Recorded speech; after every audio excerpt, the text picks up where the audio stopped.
Hoje vamos tirar aplicações de Apocalipse capítulo 12. Abordaremos a primeira parte do capítulo. Na aula seguinte, tiraremos as aplicações finais. Dê uma pausa no vídeo agora, faça sua oração pedindo a iluminação do Espírito Santo para entender tudo aquilo que vou dizer aqui e volte para prosseguirmos com o estudo. Se você gosta de assistir aos vídeos do canal, por favor inscreva-se, comente, compartilhe e deixe o seu gostei. Vamos lá, Apocalipse 12, versículo 1. Viu-se grande sinal no céu, a saber, uma mulher vestida do sol, com a lua debaixo dos pés, e uma coroa de 12 estrelas na cabeça. Nós já vimos durante o estudo que essa mulher representa o povo de Deus, abrangendo aí tanto Israel do Antigo Testamento, quanto o povo da aliança que surgiu a partir do Novo Testamento. E essa descrição, com certeza, é simbólica e gloriosa, porque fala de um vestido como sendo o próprio sol, fala da lua debaixo dos pés e uma coroa. Isso tudo aponta para a igreja como sendo gloriosa, aí na menção do sol, como sendo grandiosa na figura da lua debaixo dos seus pés, e também como reinando, de acordo com a imagem dessa coroa de 12 estrelas na sua cabeça. Qual é a aplicação aqui? Que nós devemos valorizar a nossa identidade em Cristo. Por quê? Porque Deus vê o seu povo como alguém glorioso. Muitas vezes nos sentimos pequenos, inúteis, mas Deus nos veste de dignidade espiritual. Não podemos jamais nos esquecer disso. Um exemplo que poderíamos citar aqui é o seguinte: mesmo quando você for humilhado no seu trabalho, for zombado, seja onde for, por ser cristão, lembre-se, você tem uma coroa espiritual que ninguém pode tirar e que o próprio Deus não deixará que você perca. Logo, não viva como quem não tem valor. Ah, mas aos olhos do mundo, eu continuo sendo pouca coisa. E de que importa o que o mundo pensa? Muitos crentes vão para o buraco justamente por causa disso, porque estão preocupados demais com o que o mundo pensa deles. É melhor ficar preocupado com o que Deus pensa de você e como você está vivendo à luz da palavra de Deus. Isso é o mais importante. Tome para si essa figura gloriosa que foi citada aqui em relação ao povo de Deus, à igreja. Versículo 2. Que, achando-se grávida, grita com as dores de parto, sofrendo tormentos para dar à luz. Nós sabemos que o povo de Deus esperava o Messias em meio a sofrimento. Por isso essa imagem de dor. E por que, professor, sofreu para esperar o Messias? Porque Satanás, desde que Deus anunciou lá em Gênesis 3,15 a vinda de um Redentor que esmagaria a cabeça da serpente, desde essa época Satanás ficava atento para saber quando seria essa ocasião, justamente para tentar impedir o ministério do Senhor e a sua vitória. Porém, o importante é saber que o povo de Deus sofreu durante todo esse período até Jesus vir, mas quando Jesus veio, toda espera foi compensada. Aquela dor sofrida foi nada em relação às bênçãos que Jesus nos trouxe. A aplicação aqui é que a dor muitas vezes precede o milagre. Isto é, a dor vem antes do milagre. Deus pode estar gerando algo novo em meio à dor. Assim como o povo sofreu para trazer o Messias, a chegada de nosso Senhor em sua primeira vinda foi maravilhosa demais para pensar em todos os percalços e dificuldades enfrentadas. O Messias, ele demorou para vir e foi penoso, reconheço, mas quando veio foi só bênção. De lá para cá. Naquela fase difícil em que tudo parece desabar na sua vida, por exemplo, uma crise financeira, um luto, não é?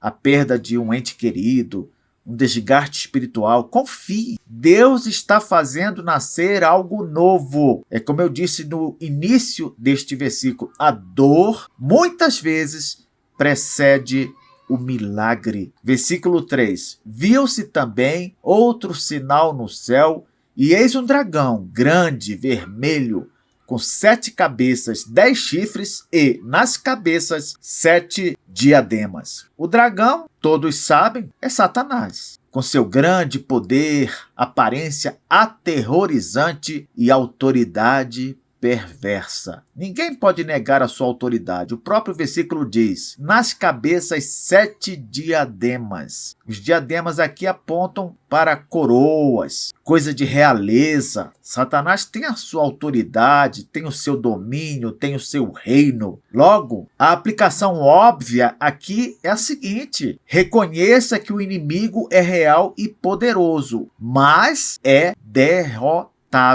Não subestime as estratégias de Satanás, mas também não viva com medo, pois Cristo já o venceu. Não dê poder demais ao inimigo, como fazem algumas igrejas nos nossos dias, mas também não o subestime. A palavra-chave aqui é equilíbrio. Nada de polos extremos. Não, equilíbrio. Você percebe quando uma tentação é persistente? Pois bem, é o dragão tentando te intimidar. Não enfrente sozinho, meu irmão, minha irmã.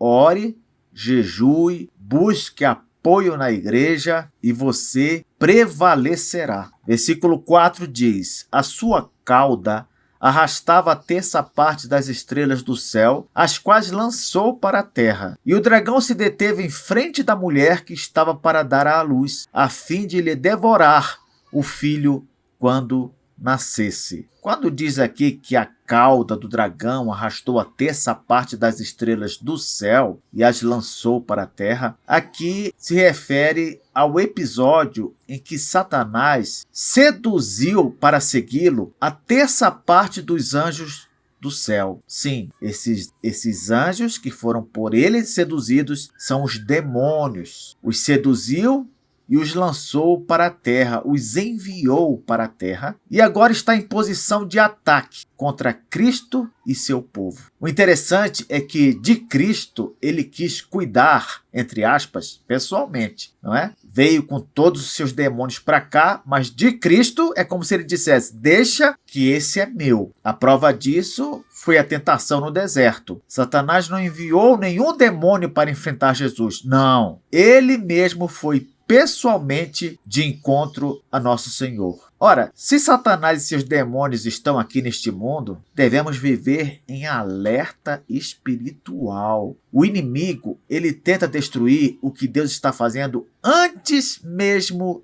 de nascer, antes mesmo de surgir. Foi assim não só com Jesus, mas com certeza com toda área relacionada à igreja, ao reino de Deus. Então, se você está iniciando um projeto ministerial, por exemplo, ou buscando um recomeço espiritual na sua vida, esteja atento. Ataques podem vir logo no início.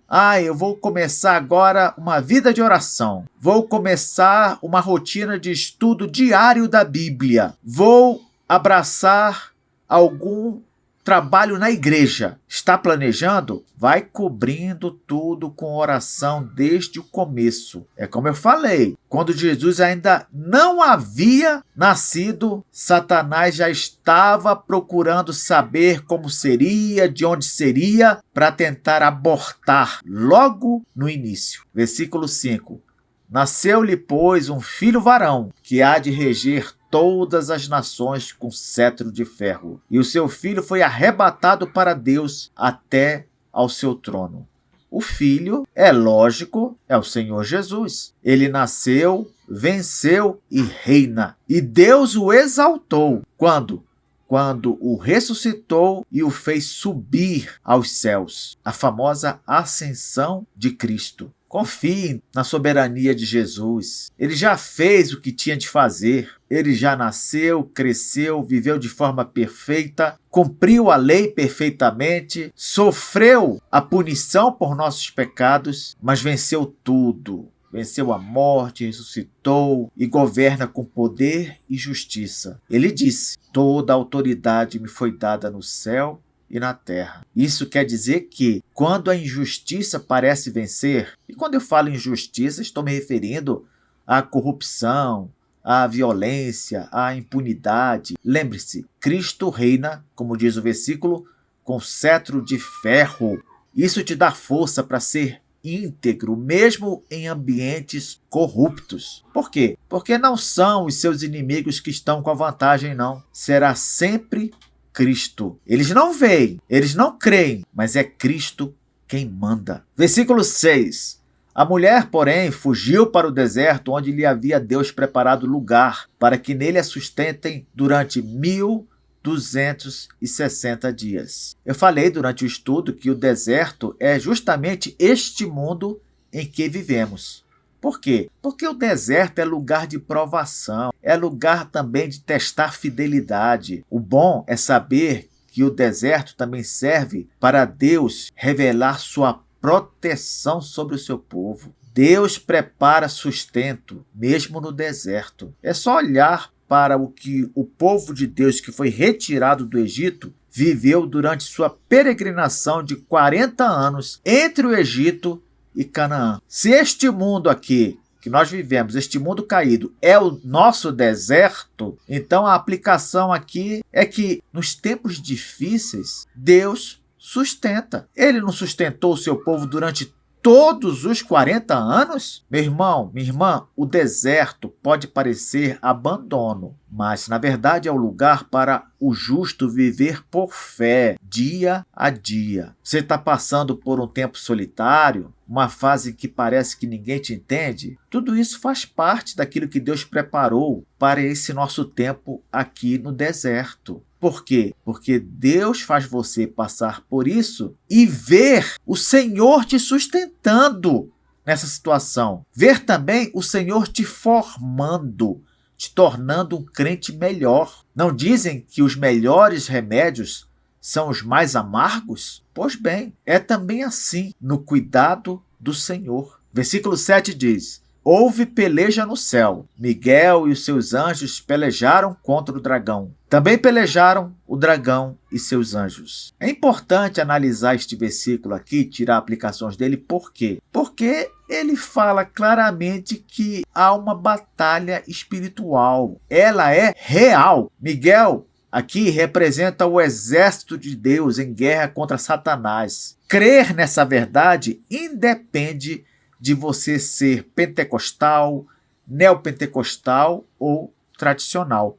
Anjos, demônios, principados e potestades são coisas reais. Sendo assim, a nossa luta, antes de tudo, é uma luta espiritual, mas nós temos aliados. Não estamos lutando sozinhos. No mundo que nós não vemos, há anjos lutando por nós contra esses demônios. Os céus batalham a nosso favor. Antes de você tomar uma decisão importante ou enfrentar um conflito, ore: Senhor, envia teus anjos para guerrear por mim. Sim, porque a guerra nos céus é verdade, mas nós fazemos parte dessa guerra. No versículo 8 temos: todavia não prevaleceram, nem mais se achou no céu o lugar deles. O dragão perdeu. Não há mais espaço para Satanás e seus demônios no céu. No Antigo Testamento vemos vários episódios em que há demônios lá no céu, circulando livremente com os anjos bons. Satanás também aparece por lá.